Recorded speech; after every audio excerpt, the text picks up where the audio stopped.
If you want to understand the history of hacking, you must also be familiar with one of the most well-known hackers, Kevin Lee Paulsen. In North Hollywood, a suburb of Los Angeles, is where Kevin Paulsen was raised. When he was young, his mother passed away. He had an amazing potential according to one of his friends, but was also quite bashful. On his 16th birthday, he got his first computer. Like most dedicated hackers, he chose a colorful pseudonym Dark Dante.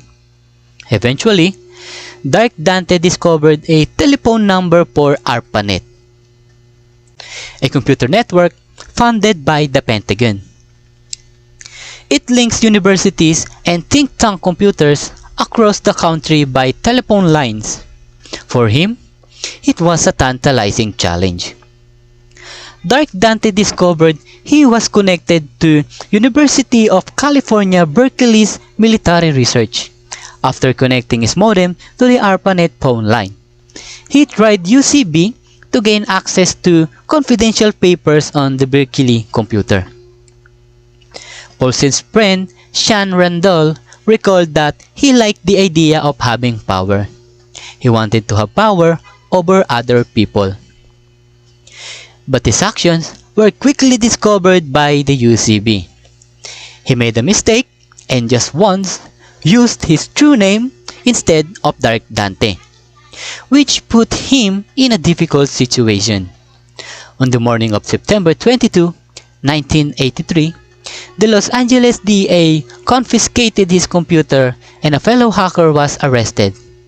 Because of Paulsen's age at that time, he was not officially charged, only warned that his computer activities were illegal. But the warning seemed to go unheeded. In the past year, Kevin Paulsen went to Northern California and took a high school equivalency exam. However, Dark Dante is still alive and is still making moves.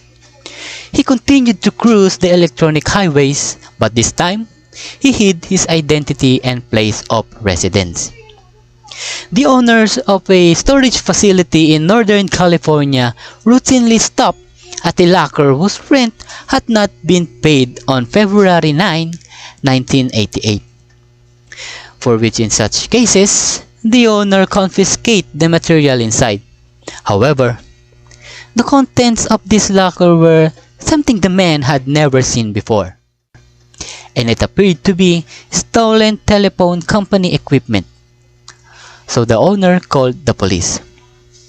When local police and telephone company investigator John Bone Vroch arrived, the locker included electronic equipment, payphones, and computer printouts, including one with the unlisted number for the Soviet embassy in San Francisco. But the owner of the locker was registered as John Anderson, a false identity. But several objects in the locker had Paulsen's name. Thus it seemed as though Dark Dante had been apprehended once more. After giving all of the evidence they had found to the FBI, agents there concluded that his actions have become more serious. After a 2-year investigation, on October 19, 1989, Paulsen and 2 other hackers were charged on 19 counts. He fled while the other 2 men were taken into custody.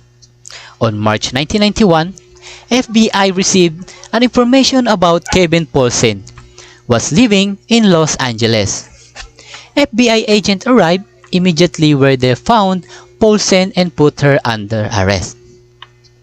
Paulsen pleaded guilty to 7 counts of conspiracy, fraud, and wiretapping in June 1994. He was allowed to go free in July 1996, but only after agreeing to a 3-year ban on computer use and internet. Following that, Kevin Paulsen tried to reinvent himself and put his criminal past behind him. He started writing for a newspaper and covered cybersecurity issues. He is currently one of the Daily Beast contributing editors. He developed a computer program in 2006 that assisted in finding over 700 sex offenders on MySpace. And that is the story of one of the most famous hacker, Kevin Paulsen.